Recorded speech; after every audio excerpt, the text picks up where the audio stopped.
Si en algún momento dejo de hablar es porque está el gato Pero ¿no durmiendo. puedes hablar con el gato? No, mi gato. Ah, Está durmiendo está bien. ahí, a lo mejor me pide de salir. Ok, dale, no pasa nada. Está bien. Es- Yo el mío, no sé, estaba por acá recién. Debe estar haciendo una cagada. Así que bueno, pero sí, empezamos cuando quieras pone a Ya está, ya grabar. está. Bueno, mira, eh, el otro día habíamos visto lo del tema del golpe de Estado de Estamos ahí. 1930, de septiembre de 1930, que termina derrocando a Irigoyen.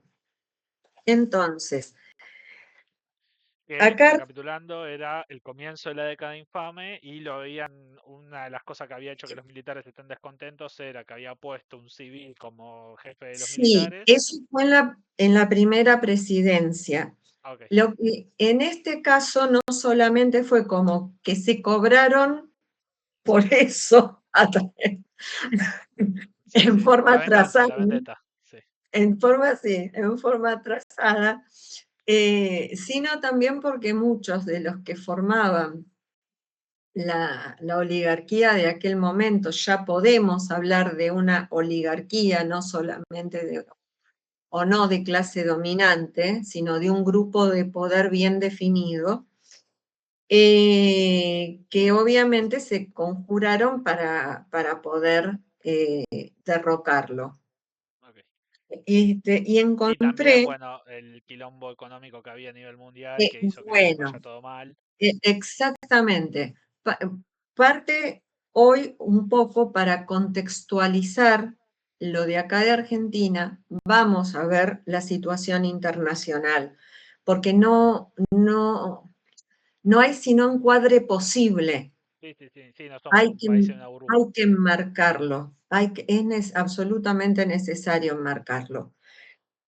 Pero encontré 3 frases muy interesantes de diferentes personajes muy importantes en esa década de 1930. Una es de Raúl Scalabrini Ortiz, que fue uno de los fundadores de Forja, de ese movimiento de jóvenes radicales que tuvieron una impronta de popular muy interesante, y que dijo Raúl Scalabrini Ortiz en 1931 dijo lo siguiente: los conservadores manejaron muchos años el país como cosa propia, cicatearon la opinión del pueblo, trampearon votaciones, sin que el pueblo contuviera su voracidad y su fullería.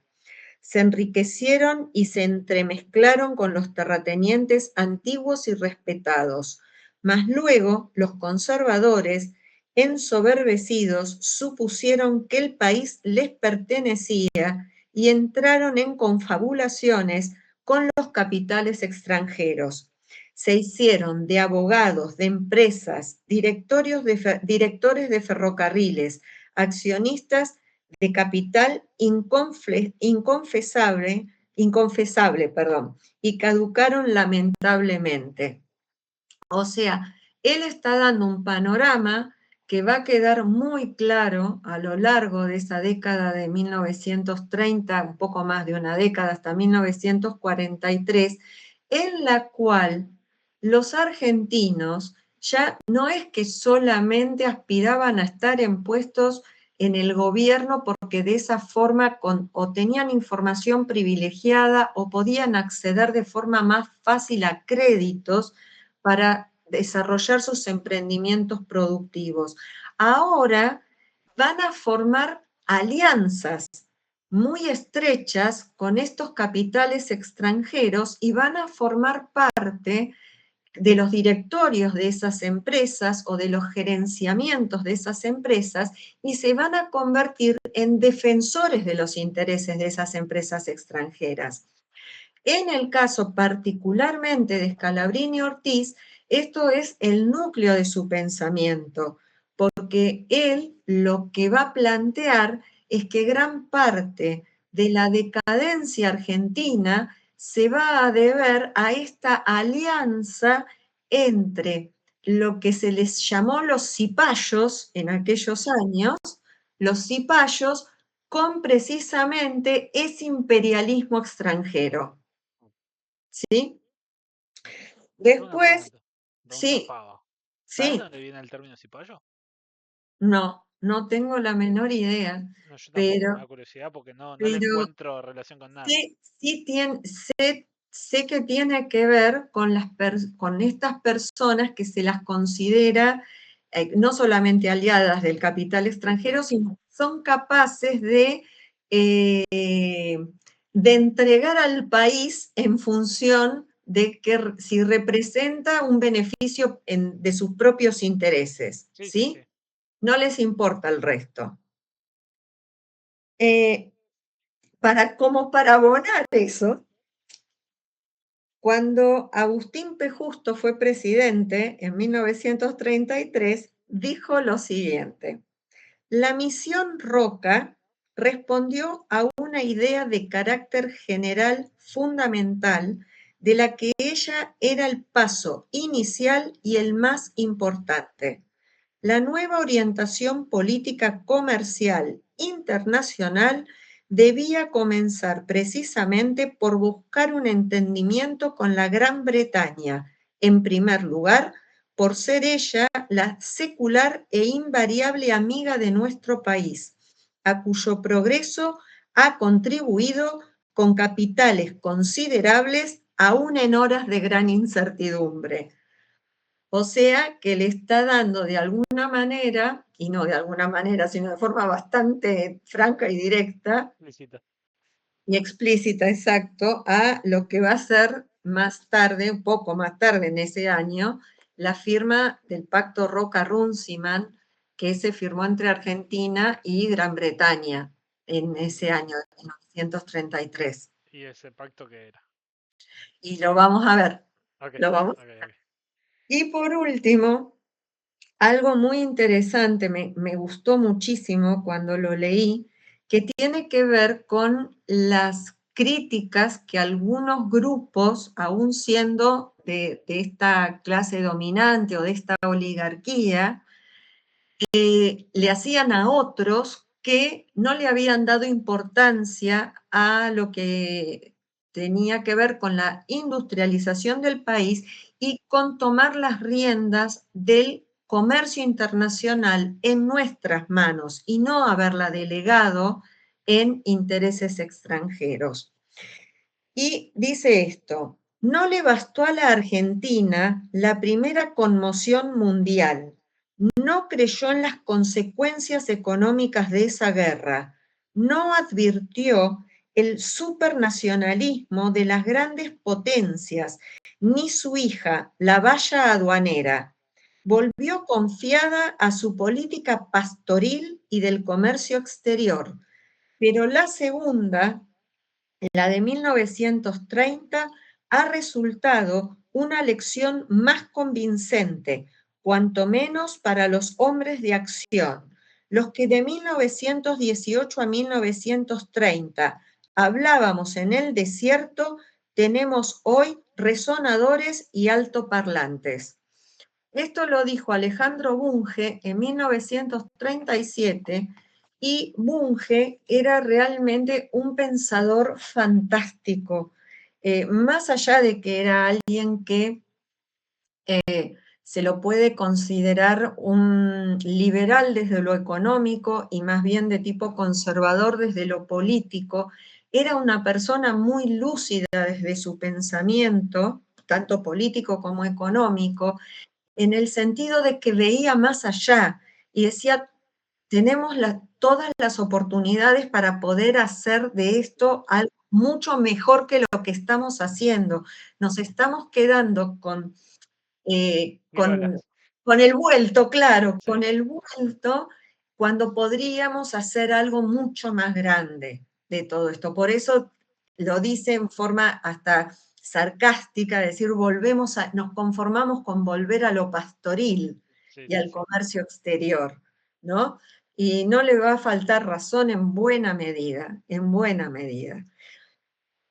Dicho esto, a mí me gustaría entonces enmarcar lo de hoy en el contexto internacional, por un lado, y cómo eso repercute en las posiciones que se adoptan acá en la Argentina a partir de estos años. Ok. Porque es algo que no es algo que nace de un repollo, sino que es algo que se va a ir gestando, sobre todo desde comienzos del siglo XX, pero que encuentra, como suele ocurrir, en las situaciones de graves crisis económicas, la forma de que eso se exprese y no de la mejor manera. Igual, No de la- un poco por esta intro que estás haciendo, más, o sea, me hace acordar a la revolución también. Fue por el contexto Sí, mundial, con un antecedente previo que fue claro, lo de las invasiones inglesas. Nada, termina pasando algo claro. así. Claro que sí. O sea, a través de lo que llega desde el afuera hay como una reacción Bien. hacia eso.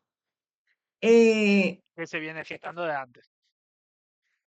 que se venía gestando de antes, porque en realidad, por ejemplo, esta postura que va a haber en muchos casos en contra de los inmigrantes o en contra de los intereses extranjeros, más poderosos, es algo que ya se venía cocinando desde comienzos del siglo XX, cuando hubo semejante aluvión de inmigrantes desde el punto de vista de lo que va a constituir el pueblo, la base de la población argentina para estos años, y desde el punto de vista de la llegada de capitales extranjeros que significan el principal aporte de capital, porque los argentinos no eran Claro. de aportar demasiados capitales propios, también eso va a generar en algunos, primero, contra Estados Unidos la sospecha de la intención de dominio hegemónico sobre todo el continente americano, que no le estaban errados en No, eso, no. realmente no le estaban errados, por un lado. Pero también a partir de algún momento, no solamente porque tanto los capitales de Estados Unidos como los de Gran Bretaña van a competir acá en la Argentina a ver quién domina el mercado en la Argentina, sino también los propios van a ver con sospecha también ahora los capitales de Gran Bretaña, como también una intención de Gran Bretaña de dominar Sí, sobre, era sobre, así. sobre Argentina en particular y sobre América en general, En ¿no? realidad, por lo que entiendo, Gran Bretaña era con cualquier socio comercial que tuviera. El objetivo siempre fue Exactamente, sí, sí, poner la exactamente. pata arriba, Sí, sí. sí, sí, claro que sí, claro que sí. Y esto es a mí me parece muy interesante, por ejemplo, lo que resalta Bunge con respecto a lo del tema aduanero, porque es algo que se va a ver en este momento, es algo que nuevamente se va a ver en este momento como una forma de proteger a las economías ante esta debacle del sistema económico capitalista. Eh, tenemos que ir un poquito más atrás, a la década de 1920. Yo te Perdón, ¿te había, puedo interrumpir un sí, segundo? sí, claro, Me quedé pensando con esto que dijiste de lo de la aduana y lo de proteger la economía interna. Como que fuimos teniendo ciclos también de eso, ¿o no? Porque yo me acuerdo de lo de Menem, sí, que es parecido a lo que está pasando ahora, del libre mercado, qué sé yo, pero después claro. también, qué sé yo, Perón creo que fue proteccionista, o sea, fue como que tuvimos esos periodos también, ¿no? De proteccionismo, Hubo, liberalismo, proteccionismo. hubo esas Ok. alternancias, sí. ¿Y Lo, nace un poco acá o hay algo previo? No, porque hubo ya momentos previos, por ejemplo, durante la época de Rosas. Durante la época de Rosas, Sí, lo vimos, lo vimos, lo No me vimos. acuerdo, ¿Rosas? Sí, ¿Qué había sí, pasado con Rosas? sí, que todo tenía que pasar por el puerto de Ah, por el puerto Buenos de Buenos Aires, Aires sí, es verdad. y no se permitía la navegación de los ríos hacia Claro, está bien, adentro sí, es del verdad. país Sí, sí, sí. por parte de potencias extranjeras. Sí, Entonces, el manejo de la aduana no es un tema menor. Y aún durante estos años, de lo que se considera la economía del modelo agroexportador, que es básicamente liberal desde el punto de vista económico, de todas formas, algún tipo de impuesto aduanero se cobraba porque era el principal recurso claro, económico que sí, sí, tenía sí. el país como para recaudar divisas extranjeras para después poder comprar otras cosas en el Obvio. exterior, Sí, sí, sí. ¿no? Entonces, lo que pasa es que a raíz de la crisis que se desata a nivel mundial dentro del sistema económico capitalista, estas políticas aduaneras de aranceles no solamente van a estar otra vez de moda, decirlo de alguna forma, sino que en muchos casos esos aranceles van a subir y en muchos casos, y además los van a adoptar casi todos los países del sistema económico capitalista, haciendo de esto una guerra comercial muy importante durante estos años. Entonces, Todo lo que estoy diciendo me suena mucho. es que Me sí, suena mucho de ahora. es que además, no solamente con lo de ahora, son ciclos que se van repitiendo no solamente en Argentina, también en el mundo. Trump, de hecho, ahora mismo lo está haciendo. Sí, Toda sí. esta amenaza de que le voy a poner aranceles a lo que entre de Canadá, a lo que entre de México, aun cuando tienen firmado un Sí, sí, tratado de sí, libre sí, sí. comercio. Bueno, igual ahí ya es más Es, quilombo político de un tipo que. claro, pero es como un sinsentido. Entonces, ¿para qué tenés firmado el tratado de libre comercio con esos dos países? Sí, sí. Bueno, lo que está planeando para con China, lo que planea mismo con Argentina, Argentina nos resulta sumamente perjudicial esos aranceles que puso, Sí, sí. porque le puso aranceles a las importaciones de acero y, por ejemplo, empresas como Techint, que es uno de los principales productores de tubos sin costura del mundo, que se usan para la industria petrolera, ahora en Estados Unidos tienen que pagar esos aranceles para poder entrar. Sí, sí.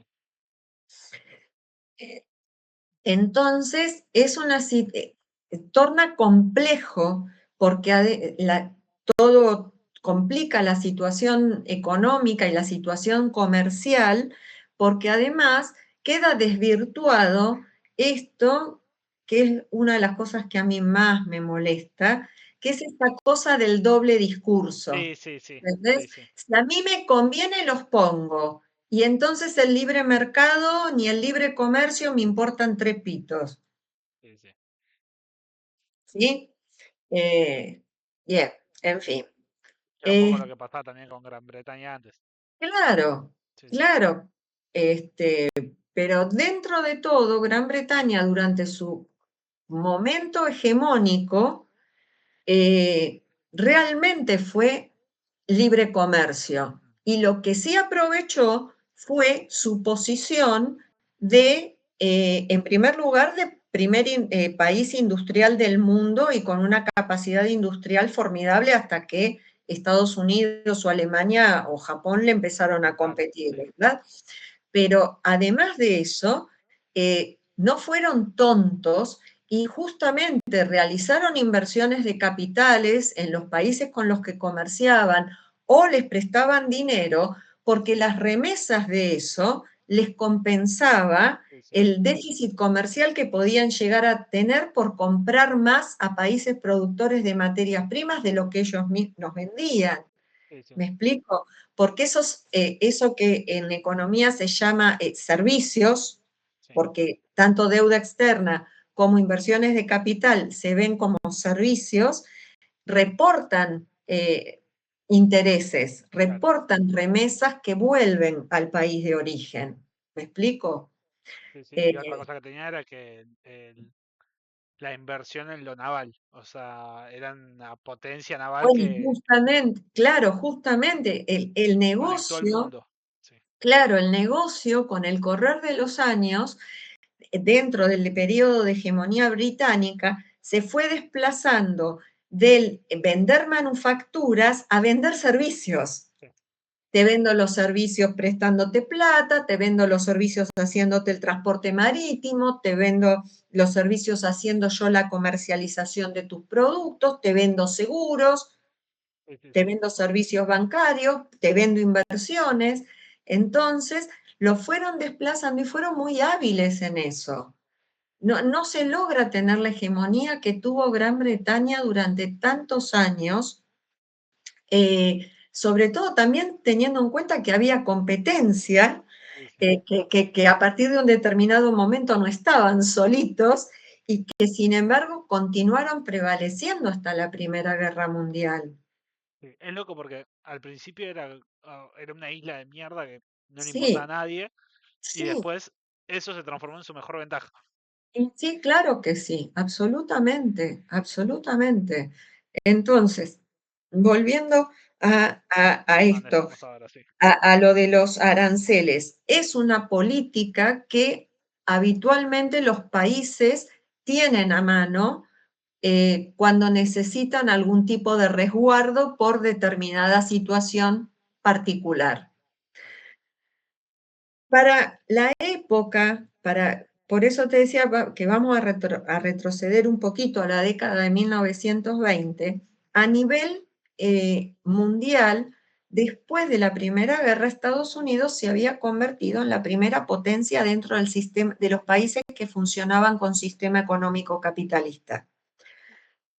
No solamente porque tenía todo lo que necesitaba para abastecerse, no necesitaba recurrir de productos del extranjero para poder abastecerse, sino que además ya tenía una industria que estaba consolidada y también tenía una cantidad de población importante que no solamente importaba como mano de obra, sino que además Como también consumidor. importaba desde el punto de vista como consumidores, Es lo dentro mismo de, que hoy China o India.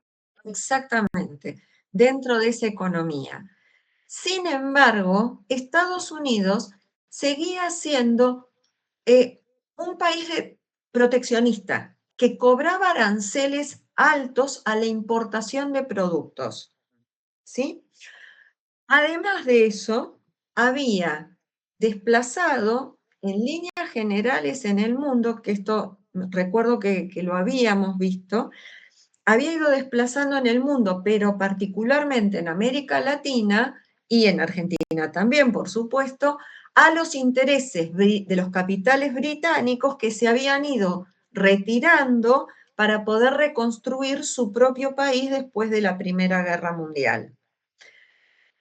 Y entonces, además, Estados Unidos va a reemplazar a Gran Bretaña como principal inversor extranjero en América y también va a convertirse en el principal, al país al que le vamos a comprar muchos países de América Latina, bienes de capital para nuestras propias industrias que estamos desarrollando muy de a poquito.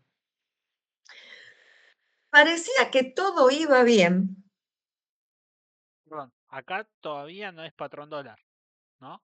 No, el dólar sí pasa a ser la principal moneda de intercambio en el comercio mundial y desplaza a la libra esterlina, pero Ah, sin embargo se sigue manteniendo el patrón oro como patrón, como principal patrón de de referencia respaldo, sí. para la mayor parte de las monedas en el mundo, Ok, sobre todo en el sistema económico capitalista. bien. ¿Qué pasa? Los políticos de aquel momento, de la década de 1920, cómo adherían al pensamiento del liberalismo económico, pensaron que las consecuencias económicas que había tenido la Primera Guerra Mundial, el Tenían que mercado solucionar. las iba a resolver por sí mismas y que el Estado no tenía por qué intervenir en nada ni participar de nada. Y se equivocaron horrible. Esto es por el crack del 29. Claro, Pero pero lo pará, que... 10 años tardó. Exactamente, exactamente. ¿Por qué? Porque hubo como altibajos, hizo como un serrucho el gráfico en la recuperación económica.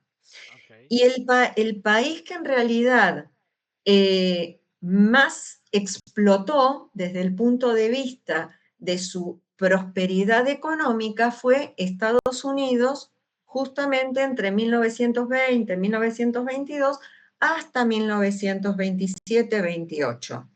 Okay. Los países europeos, ninguno de ellos, pero particularmente Alemania y Austria, fueron los que peor la pasaron y los que menos pudieron recuperarse de lo que fueron las secuelas de la Primera Guerra Mundial. ¿Sí? Sí. Entonces, ¿qué va a pasar? Nos vamos a encontrar que nos vamos a encontrar con que esos países van a adoptar políticas de tipo proteccionista y que van a comprar menos materias primas a los países en los que habitualmente se aprovisionaban, como por ejemplo era el caso de Argentina, y van a darle nuevamente importancia a sus generadores de materias primas dentro de sus propios países, para tratar de no gastar plata que no tenían comprando en el extranjero esas materias primas. ¿Sí? Sí. Eso va a generar, Perdón, sí, hasta ahí es un poco el mercado acomodándose. claro, Ok. claro, claro. Pero confiando, como repito, confiando los gobiernos en que eso se va a acomodar solo que que la oferta y la demanda y esa mano invisible del mercado de la que hablaba Adam Smith Sí. iba a acomodarse, Iba a solucionar todo. iban Sí. a acomodarse sin necesidad de injerencia externa. Okay.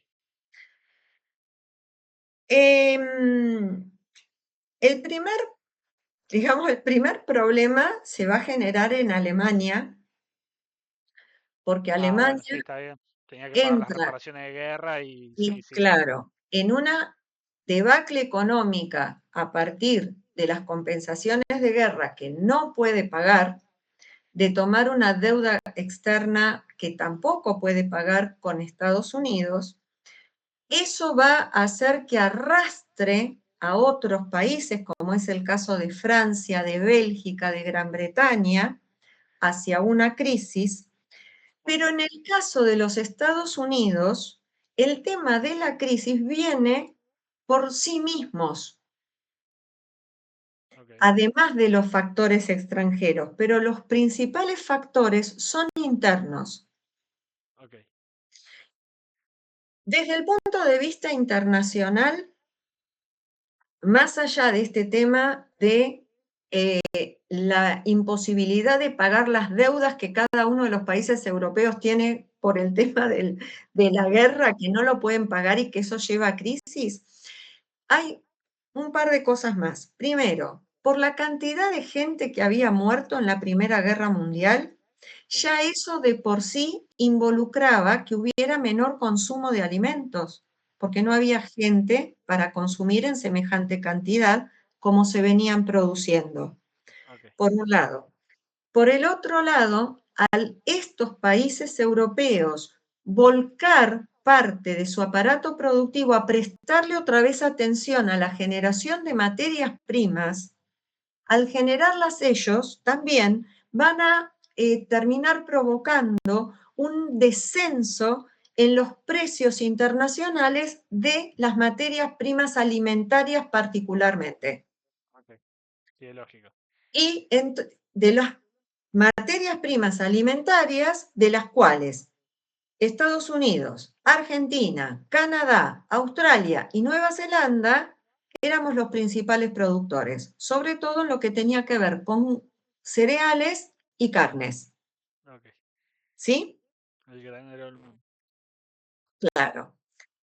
Entonces, ahí ya para Estados Unidos vamos a encontrar un problema, porque esa deflación de los precios internacionales de las materias primas agropecuarias va a repercutir en los chacareros, en los granjeros de Estados Unidos, productores de esas materias primas, que en muchos casos tienen sus campos hipotecados Ah, porque compran o maquinaria o semillas a cuenta de pagar, de cancelar esos créditos con la venta de la cosecha.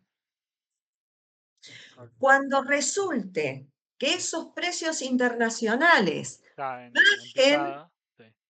no en muchos casos no solamente se les va a achicar esa brecha entre el porcentaje que tienen que pagar por el crédito que tomaron y la diferencia en el precio de venta, sino que en muchos casos eso va a caer todavía por debajo y no van a poder pagar los créditos, Claro, sí. ¿sí? Generando un primer problema serio. Sí. Por el otro lado, eh, em, está la parte del sector industrial. Hasta ese momento, el sector industrial de Estados Unidos venía siendo bastante Bien. pujante. Sí. En esos años, a Henry Ford se le había ocurrido no solamente la idea de la cadena de montaje, Sí. que es lo que va a hacer que la Aumente la producción productividad. industrial sea más eficiente y que logren bajarse los costos de producción, sino que además Ford lo que va a proponer en líneas generales, lo va a hacer él primero y luego lo van a seguir otros, es pagarle a los obreros $5 por día, porque el cálculo que él había hecho era que pagándole a los obreros $5 por día, al cabo de X cantidad de tiempo, ese obrero iba a poder comprar un auto, que es lo que él vendía. O sea, a él lo que le interesaba era expandir su negocio. Mm, El tema este de pagar $5 por día, cuando la mayoría de los empresarios pagaban la mitad, mm. va a generar toda una disputa, Y sí. pero el tema es que al Ford tener la cadena de montaje y ser más eficiente, es mucho más competitivo con sus productos en la industria automotriz. Y muchos van a comenzar a imitarlo, no solamente en la industria automotriz, sino en otras industrias que posibilitan trabajar con la cadena de montaje. Claro. Y van a tratar de pagarle efectivamente a los obreros $5 por día, pensando, como pensaba Ford, que de esa manera se iba a estimular el consumo. Claro. Ahora bien, el pequeño detalle es el siguiente. Para poder colocar, instalar la cadena de montaje, Sí. esa cadena de montaje salía cara. Y sí. ¿Qué hicieron? Muchas empresas entonces pidieron préstamos a los bancos para poder instalar esa cadena de montaje en la parte de producción, especulando que como iban a ganar eficiencia productiva, Sí, al iban a, cabo de X tiempo iban a recuperar la ganancia. iban Sí. a vender más porque iban a abaratar los costos, iban a vender más y que entonces iban a poder devolver esos créditos sin ningún problema a los bancos. Sí.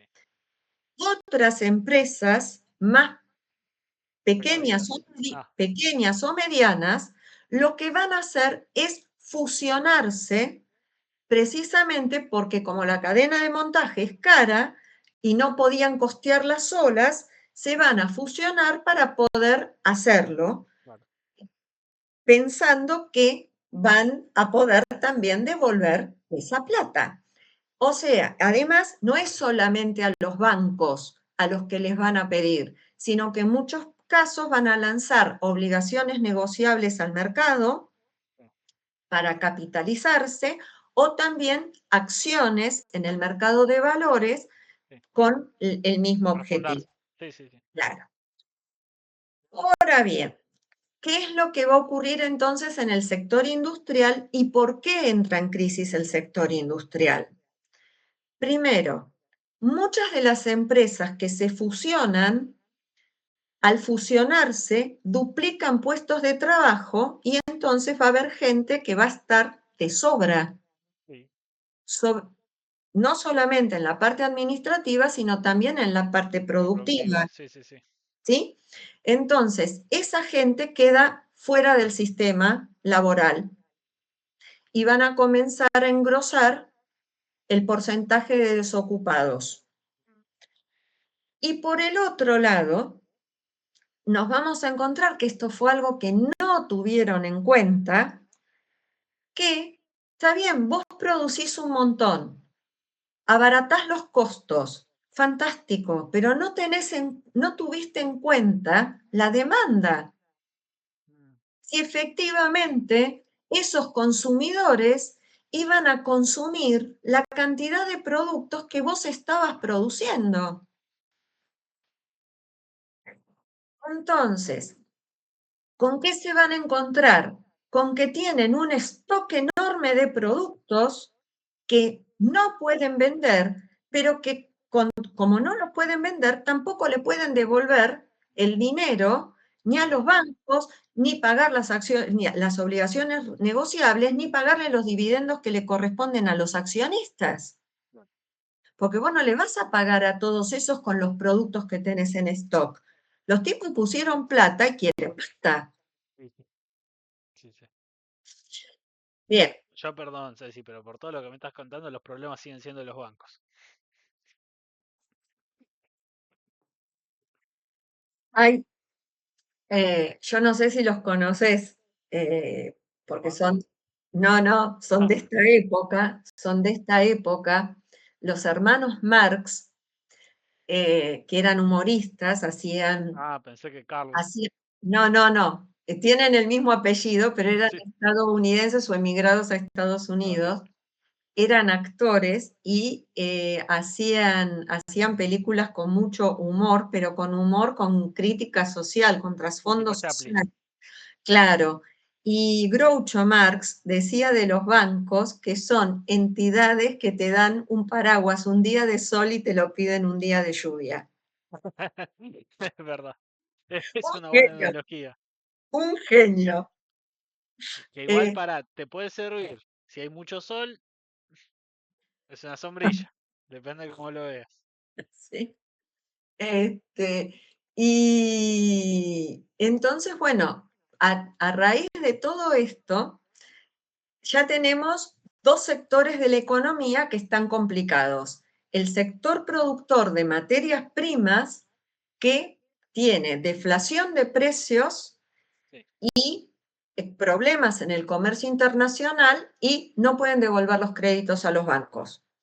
El sector industrial, que está pasando por la misma situación, se comprometió con inversores para hacer una inversión importante y resulta que no los puede devolver porque no vende en la medida Lo tenía estipulado, que sí. tenía Igual para, pensado. acá también el banco se jode. Porque prestó un Pues a montón de eso iba. guita y nadie Mirá, se la devuelve. Ok. a eso iba, a eso iba. Entonces, además de esto, en algún momento las empresas, en función de deshacerse de ese stock y de tener liquidez, que es tener dinero Sí, sí, sí, sí. contante y sonante, van a comenzar a bajar los precios de los productos, Claro. generando también deflación en el sector industrial. Pero a su vez también van a comenzar a echar personas de los trabajos. ¿Por qué? Porque si vos tenés un stock de Está productos bien. que no conseguís vender, ¿para qué querés a la gente trabajando? Claro, sí, Si sí, no sí. Igual puedes, ¿para qué vas yo a seguir produciendo? choca un poco con esta visión de le pago más para que compre y te dé renta. Y ahí Claro, déjame adivinar, se generó un eh, ciclo vicioso. eso funcionó hasta un determinado punto. Cuando la demanda estuvo satisfecha, dejó de consumir y por eso las empresas tenían un stock importante. Claro. Pero esa falta de consumo no solamente se dio porque estaban satisfechos, la parte de la demanda de los consumidores estaba satisfecha con el consumo, sino porque además a algunos, en función de lo conveniente que eran las tasas bancarias para los créditos, resolvieron tomar créditos y comprar acciones en la bolsa, porque hasta ese entonces las acciones habían ido subiendo, subiendo, subiendo, y pensaban que iban a seguir subiendo. Entonces, ¿cuál era la especulación que se hacía? Yo le pido plata al banco, compro acciones en la bolsa, espero que suban, las vendo y cuando las vendo le devuelvo el crédito al banco con las tasas de interés y me quedo con una diferencia a mi favor. Sí, sí. Era plata dulce. ¿Qué pasó? Que como no comenzó a, a venderse lo suficiente, las Entró en una empresas recesión. tampoco podían devolver Claro, y no podían pagar los dividendos de las acciones. La primera opción fue comprarse las acciones entre sí para evitar que bajaran. claro. Pero eso llegó un momento en Sí, que era no se pudo insostenible. sostener más. ¿Y dónde está la pata de los bancos, que es la pata del tercer sector, que es el sector financiero, o parte del tercer sector, que es el sector financiero dentro de la economía? Que al no poder no recibir esos créditos que habían otorgado de vuelta, o sea, no poder cobrarlos, los depositantes que en algún momento necesitaban retirar su dinero para la razón que fuere o por la razón que fuere, resultaba que los bancos tampoco podían devolverlo, Claro, sí, sí, sí. Sí, porque no tenían liquidez. porque no tenían la plata Sí, sí, para sí. poder devolverlo. Porque el banco, como bien dijiste, termina siendo un intermediario entre el tipo que deposita plata, que confía en la entidad bancaria, y el banco que a su vez le presta a un tercero. Sí, es un negocio bárbaro, ¿eh? Sí, claro que sí. Es un negocio de intermediación fantástico. Hay algo que no me queda claro. Es- ¿Cuál es el punto que termina siendo el quiebre? O bueno, sea, ahí, ¿por qué? eso. Cuando no pueden seguir sosteniendo el tema de la suba de las acciones, y a todo esto también se produce una, una estafa que un grupo industrial en Inglaterra le hace al Banco de Londres y que pone en peligro que caiga todo el sistema financiero inglés. Entonces, todos los bancos ingleses resuelven vender sus posiciones accionarias en Wall Street y llevarse todo el dinero. Y eso precipita la caída de los precios de las acciones. Para. Me intriga mucho, me da mucha curiosidad eso lo de la estafa. ¿Cómo? Sí, no sé cómo ocurrió. Yo lo único Ah, que ok, sé es que ocurrió esa estafa. Si querés, ok. para la próxima lo averiguo. Dale, dale. Ok. Hay Es un titulazo, estafa a todos los bancos de Londres. un grupo que se llamaba Hartree estafó al Banco de Londres y entonces, como esa estafa al Banco de Londres ponía en peligro a todo el sistema financiero inglés porque podía colapsar, el Banco de Londres era el más Sí. importante de toda Gran Bretaña. Ah, Entonces, para apuntalar al sistema financiero británico, resolvieron hacerse de efectivo vendiendo todas las acciones que tenían en la bolsa de Wall Street en Estados Unidos. Si vos vendés las acciones en sí, masa, el precio se va en picada. Y fue lo que pasó. Fue lo que pero pasó. para, y eso fue cerca de lo del 29. Eso, no, eso Ah, es lo que pasa en el jueves y viernes negro de octubre de 1929, ok, ok, que ok. es lo que genera que la Es bolsa lo que termina el... cierre. Está bien. La bolsa cierra para evitar la quiebra masiva de empresas, Claro. que aún así no lo va a evitar, no lo va a evitar. A todo esto, los dos presidentes de Estados Unidos que estuvieron en ese periodo, que fueron Coolidge y Hoover, Hoover no No había. no la vieron venir ni de casualidad. Y es más, hay un discurso, creo que era de Coolidge, que decía que todo estaba bárbaro. Claro. ¿Viste cuando hace el discurso inaugural ante el Congreso, como Sí, pasa sí, acá en marzo? sí. Bueno, en ese discurso inaugural de apertura de sesiones, dijo que el país nunca había estado mejor. Igual pará, tiene un punto, es verdad, porque estaba todo allá arriba. Y pará, lo de Hoover me da curiosidad porque me suena haber escuchado algo como que rescataron a los bancos o algo así, ¿puede ser? Bueno, efectivamente, hay una cosa que es la siguiente: se produce el colapso Sí, y se va a producir, ese colapso va a ser masivo, hay una quiebra masiva de toda la economía. Por eso la crisis esta de 1929-30 es la crisis económica más grave que tuvo el sistema económico capitalista hasta la actualidad. Fue más grave que la del 2008 inclusive. la de ¿Por las qué? hipotecas. La de las hipotecas. ¿Por qué? Porque la de la crisis de las hipotecas afectó fundamentalmente al sector inmobiliario y al sector bancario, al Claro, sector financiero, pero no no al a productivo, toda la economía. claro. Acá afectó absolutamente a toda la economía. Y aparte, también por lo que tengo entendido, el del 2008 un poco se veía venir. O sea, la gente que Y más o menos sabía se la veía venir. Esto fue claro, como que los agarró a todos desprevenidos. sí, a algunos menos que a otros, ¿no? Porque, por ejemplo, Morgan terminó haciendo, por ejemplo, divulgando una falsa noticia de que iban a aumentar las acciones, entonces él compró acciones que estaban en bancarrota y al divulgar esa noticia, cuando las acciones subieron muy brevemente, él aprovechó para vender y se hizo de dinero en efectivo. Claro. Y después tuvo una causa por eso Morgan. ¿En serio? Mirá. Sí, tuvo una Morgan, causa, el del el del GP. banco, sí, el del Está bien. JP Morgan, sí, sí. Ok. Tuvo una causa judicial por ese tema, porque hizo como uso de Sí, es ilegal. información privilegiada o, claro, obró de forma fraudulenta. Sí, sí. Este, fue muy complejo. Los países que peor la vivieron esta crisis fueron Estados Unidos y Alemania. Estados Unidos porque su actividad económica bajó más de un 40%. Es una locura.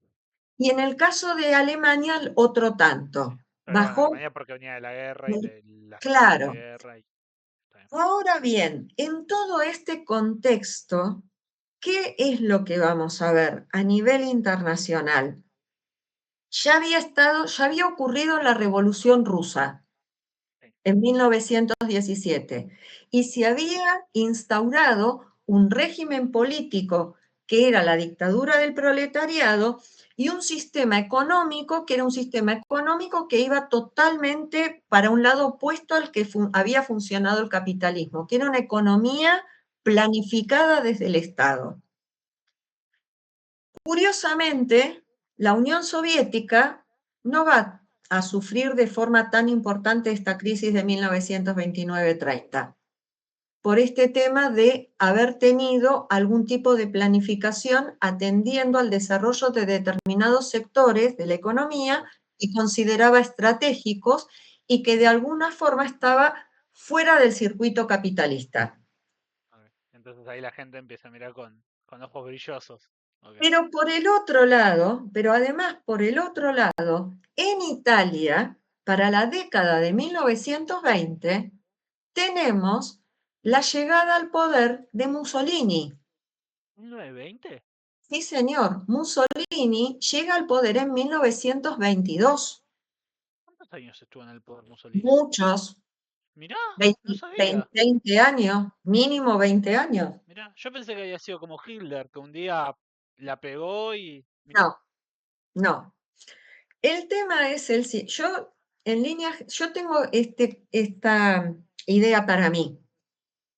En situaciones en las cuales las personas nos vemos ante, voy a repetir la palabra, ante situaciones límites, la mayoría ve la solución en los extremos.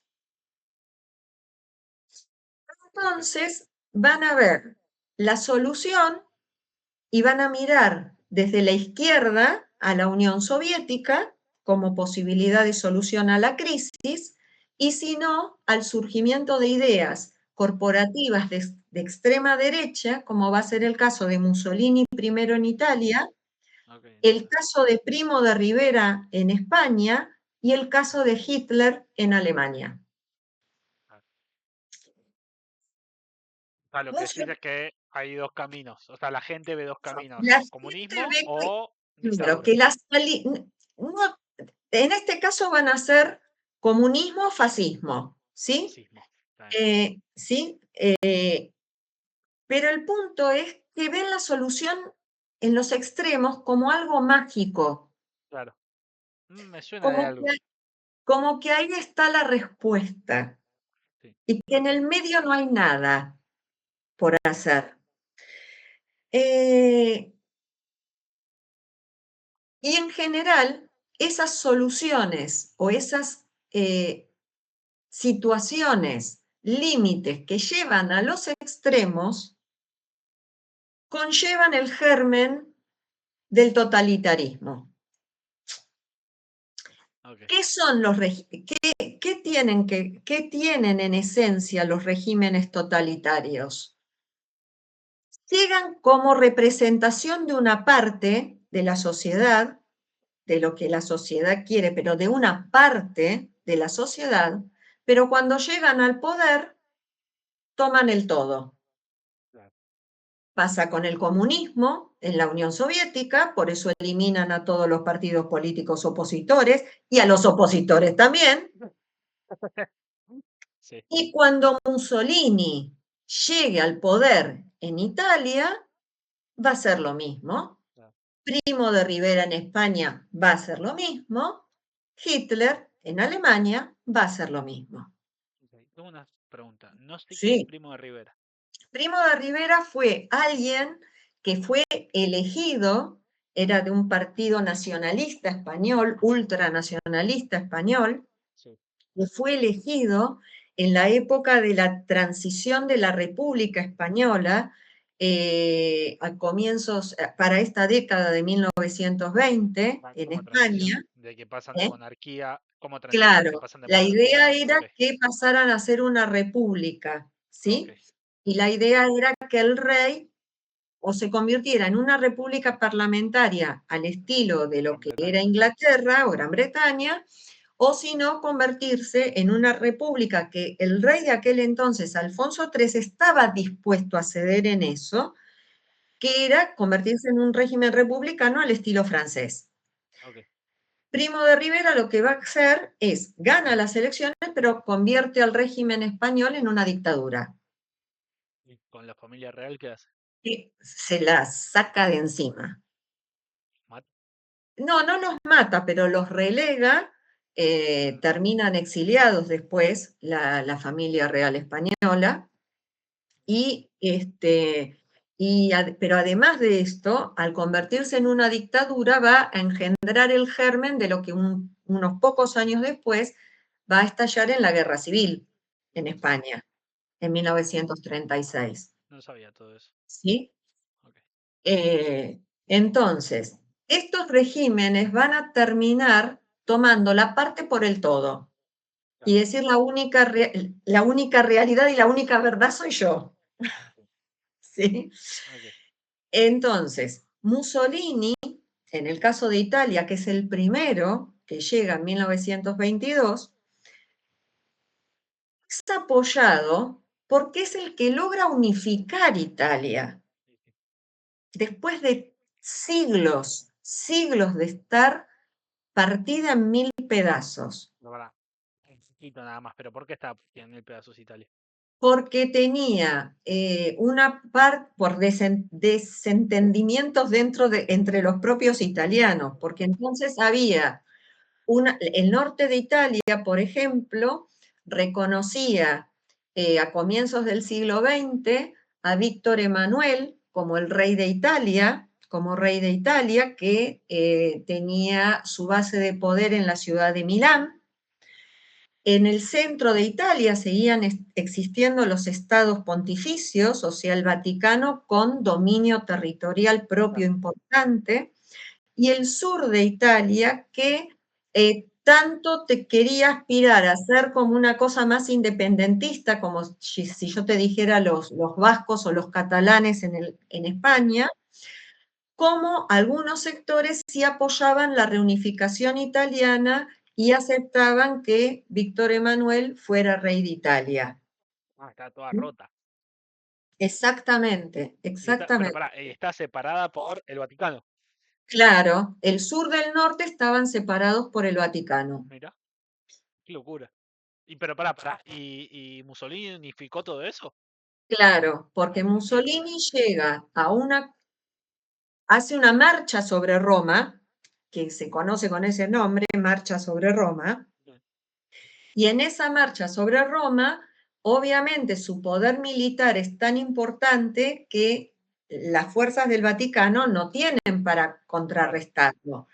Entonces llega a un acuerdo con el Vaticano para que cedan esos estados que habían sido los estados pontificios y que el Vaticano tenga la extensión que tiene hoy día, Bueno, sí, que es dentro de la propia Roma. sí. ¿Sí? Eso es lo que es el Estado Vaticano. Ok. Y sí reconocerle al Papa inmunidad diplomática como Sí, si sí, fuera sí. un Estado aparte, De hecho, el Vaticano es un estado aparte, tiene es su un Estado propia aparte. Claro, sí. patente, su propio Sí, documento, sí, es una sí, locura. sí, tal cual, tal cual. Ok. Bueno, Entonces, entonces, este fue el primero que lo, surgió. Sí. logra la unificación italiana definitivamente, pero a su vez, si bien en un primer momento pretendía hacer un reconocimiento a la monarquía, enseguida se lo va a sacar de encima y él se va a quedar con la suma del poder Poder público. y la idea, claro, ¿por qué se convierte en un régimen totalitario? Por estas mismas razones, porque él anula a todos los demás partidos políticos, proscribe a todos los demás partidos políticos y va a haber persecución de opositores. Hay muchos opositores al régimen de Mussolini que terminaron encarcelados el resto de sus vidas. El resto de sus vidas. Era el Restaurador 2. Algunos de ellos que fueron intelectuales muy importantes y algunos de ellos que cuando que logró sobrevivir a tantísimos años de cárcel, como fue el caso de Primo Levi, creo que fue de Primo Levi, que bueno, que después siguió escribiendo muchísimo, obviamente en contra, ¿no? Del Sí, sí. fascismo, como te imaginarás. Este, ¿Qué hace este régimen totalitario? Que luego lo va a imitar también, como digo, Primo de Rivera en España, Hitler en Alemania. Lo que van a decir es que estos países necesitan expandirse en función de su espacio vital El espacio vital, sí. Lo y que escuché. por eso necesitan más territorios para abastecerse de todo aquello que necesiten para reconstruirse Para no depender de nadie. y no depender de nadie. Esa reconstrucción económica va a estar encabezada por el Estado. Ok. ¿Y cómo se va a reactivar la demanda? Precisamente porque esos estados van a poner un énfasis muy importante en invertir en armamento. Ok. No veo tan distinto lo del espacio vital con lo de la campaña del desierto, ¿eh? No, no, claro. Ahora que me lo decís, lo Y veo. no, y no, Es el mismo y no, concepto. Che, y necesito no, claro, expandirme. claro. Lo siento. Eh, Y entonces, por ejemplo, el régimen de Mussolini se va a ir extendiendo a zonas que consideraba como, tal vez no como propias, pero sí como proveedoras, sobre todo en la zona de lo que hoy son las exrepúblicas yugoslavas. Esto es Albania, antes de la segunda Albania, guerra. Croacia, Eslovenia, ¿sí? de toda esa zona. Ok. Y va a tener un tipo de régimen que rescata cosas de la Edad Media. En la Edad Media, ¿no?, era muy importante la sociedad estamentaria, es decir, nos dividimos en determinados estamentos sociales y están los que trabajan, que son los siervos o los campesinos, los que oran, que son los monjes, los sacerdotes, los obispos, el Y los papa, clérigos. y los que guerrean, que son los señores feudales, los reyes, ¿sí? Bien. Sí. Esa sociedad estamentaria, que se rompe definitivamente con la Revolución Francesa, Sí. tenía como voto calificado, ¿me entendés? No. Los que, claro, la tercera clase, que era los siervos, los campesinos, Sí. los trabajadores, su voto valía menos que los de los Ah, ok, demás. ok, ¿Me ok, está bien, explico? sí, sí, sí. Bueno, esa organización social se le llama corporativismo.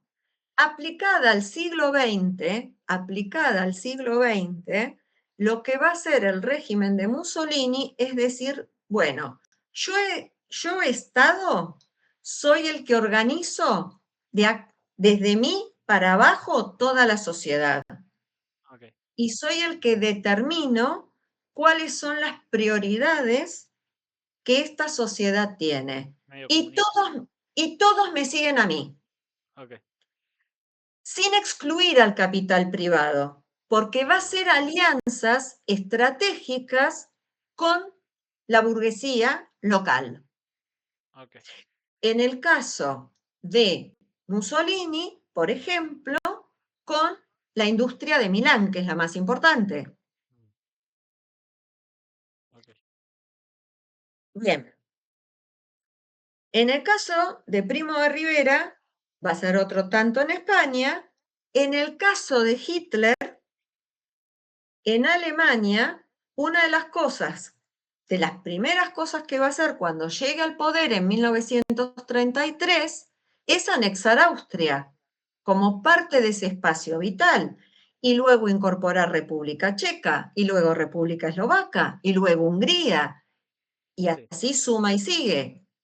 ¿Sí? Sí, sí. La idea es exactamente la misma.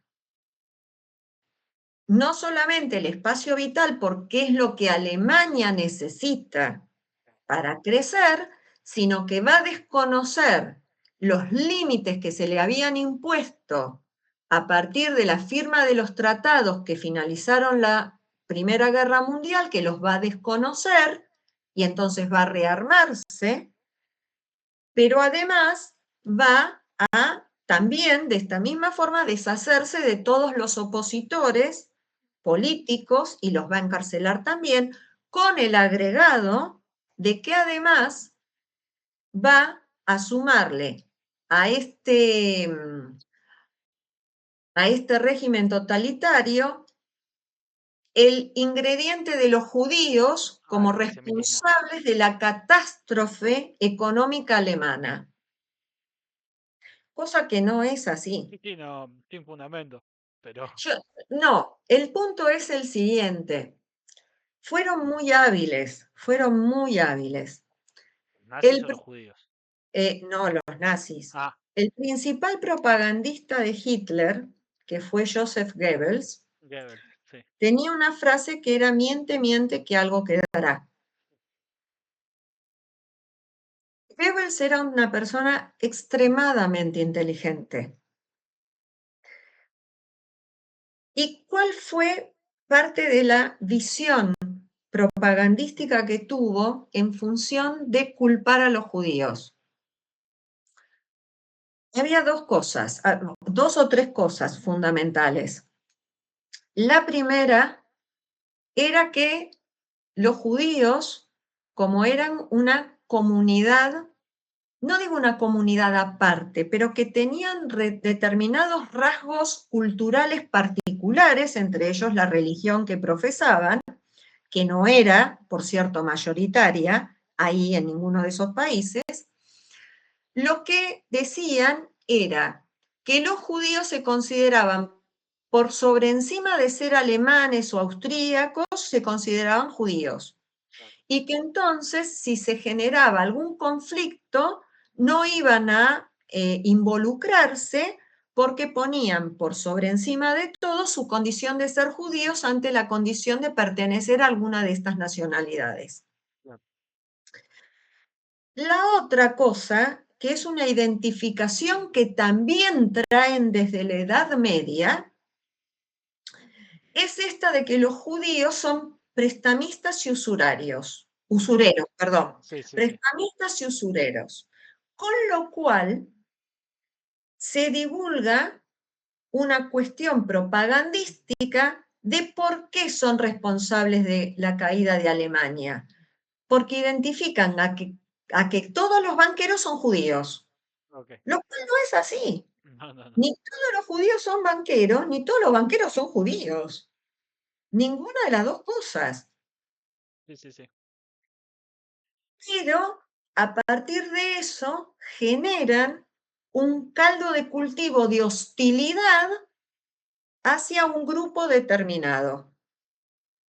Nuevamente, tomando la parte por el todo, justamente porque no todos los banqueros son judíos, ni todos los judíos son banqueros. Sí, yéndose a los Entonces, extremos. vos estás diciendo que todos son, y no lo son una parte, y lo muy probablemente una minimísima parte, Sí, sí, sí. y que muy probablemente no sé si operaban en el país o no tampoco. ¿Me explico? Es Bien, una obviedad lo que voy a decir, pero y aunque fuera así, no y aunque, justifica. por supuesto, pero por supuesto, Sí, sí. pero por supuesto. Entonces, Pero bueno, yo tenía el concepto este de que el tipo, el Goebbels, era un genio de la publicidad, hizo magia. exactamente, fue muy convincente con el tipo de propaganda que hizo Y que a lo aparte él largo. también lo creía. O sea, él también Exacto, estaba, estaba absolutamente sí, sí, convencido, era, estaba era casi un absolutamente culto. convencido. Sí, Sí. bueno, sí, claro. Ese fue el que, esto no me acuerdo, pero fue el que murió y mató a los hijos en el búnker, ¿o Sí, no? ¿Fue ese? sí, Ah, ok. todos ellos, a los hijos los envenenaron Sí, con cápsulas de de cianuro. cianuro, sí, sí. La mujer también y él se suicidó. Sí, lo vi. Que se Es una suicidó locura. disparándose. Mm, Este, pero sí, estaban absolutamente convencidos y se suicidan porque cuando ven que Alemania están en el sí, búnker sí, de sí. Hitler y se dan Está cuenta de que ya perdiendo. son los últimos días, dicen que no valía vivir en una Alemania sin Hitler, sin nazismo, Locura. sin Un nivel de nacionalsocialismo. devoción. Hay una parte, efectivamente, del hitlerismo en las más altas capas de los dirigentes que adopta la forma de una especie de culto, Tipo culto. Sí, sí, era un culto de la Sí, personalidad. Sí, sí, sí. sí. Y de tomar cosas de los esotéricas, Sí, sí, sí. También sé que está todo ¿sí? eso de magia y Este, rituales, sí, sí. sí, exactamente. Em, que es un tema muy interesante. No nos da a nosotros las cosas como para poder abundar en este momento al respecto, pero es extremadamente interesante. Yo de hecho tengo un libro que remite, está escrito muy poquito después de la Segunda Guerra Mundial, está escrito por dos franceses y que hablan justamente de ese capítulo dentro del Sí, sí. nacionalsocialismo referido a ese tema de esa especie de culto que se estaba gestando. Sí, de hecho, ahora no me acuerdo muy bien cómo era, pero me pareció leer que en la división científica del nazismo, la cabeza de la división científica cada tanto decía, che, investiguemos esto de los rituales, a ver si, Sí, sí, si sí, sí, efectivamente, era algo así, sí. efectivamente es así, efectivamente es así. De hecho, uno de los lugares que eligieron en el norte de Alemania era porque lo vinculaban como un lugar que tenía algún tipo Mágico, sí. de, claro, de cuestión mágica, esotérica, etcétera, y por eso lo habían elegido ese lugar. Sí, así es. Bien, todo esto, además, es, en el caso de los regímenes totalitarios de derecha, como es el caso del fascismo italiano, del falangismo español y del nacionalsocialismo alemán, tienen apoyo por parte de las burguesías porque tienen miedo al avance del comunismo. Entonces, por eso pueden hacer estos regímenes de tipo corporativo en los cuales establecen alianzas con las burguesías de cada país. Claro. ¿Sí? Entonces, nos vamos a encontrar con eso. ¿Y por qué yo te hice hoy toda esta Intro, introducción la preview. larga, Muy pero que interesante. vale, pero que a mí me parece que es válida, que es bien válida? ¿Por qué? Porque esto se va a replicar en la Argentina. Claro. Cuando yo la semana pasada te dije que a partir del golpe de Estado, o mejor dicho, en la gestación de ese primer golpe de Estado, vamos a encontrar que ya existen divisiones en el pensamiento político, en el cual vamos a encontrar corrientes que son más del punto de vista del liberalismo político, que pretenden seguir aliadas con Inglaterra, sobre todo desde el punto de vista económico, aunque van a ser restrictivas desde el punto de vista político porque quieren volver a conseguir el poder que perdieron con la Unión Cívica Radical. Vamos a encontrar un ala nacionalista que va a ser de ultraderecha y que se va a inspirar en el fascismo italiano y en la dictadura de Primo de Rivera, porque Hitler recién llega en el 33, se va a inspirar en estas dos y que va a tener mucha prédica, va a aprender mucho entre determinado grupo de militares de alto rango y entre algunas personas de la oligarquía argentina. Y después vamos a tener un nacionalismo popular que es el que va a tener mayor aceptación o que va a estar muy cultivado por los de Forja y que van a ser la inspiración para el peronismo. Ese nacionalismo popular que va a estar, digamos, fundamentado o centrado en el surgimiento de Forja, va a ser un movimiento nacionalista de corte popular, porque quiere encontrar base en el pueblo, en el pueblo, va a ser latinoamericanista y por eso va a apelar a la unión de los pueblos latinoamericanos y hacer alianzas con otros movimientos de tipo nacionalista popular que están surgiendo para estos años en otros países latinoamericanos, y también antiimperialistas, que es anti-Estados Unidos y anti-Gran Bretaña. Por eso lo que te leí al principio de Raúl Scalabrini Ortiz. Pero pará. No, o sea, me pareció muy fuerte lo que me dijiste hace un ratito. O sea, el peronismo nace de Forja. O Claro, las ideas que sí, defiende nacen los del que radicalismo. le van a claro, los que le van a hacer la base, le van a aportar la base de pensamiento político, y te diría que también en algunas cosas económicas, desde el punto de vista económico, al surgimiento del peronismo como movimiento político, va a ser el pensamiento de Forja. Perón se va a basar mucho, va a tomar mucho de eso. De hecho, Arturo Jauretche, durante parte de la presidencia de Perón, fue, fue presidente del Banco Provincia de Buenos Aires, en la provincia de Buenos Aires.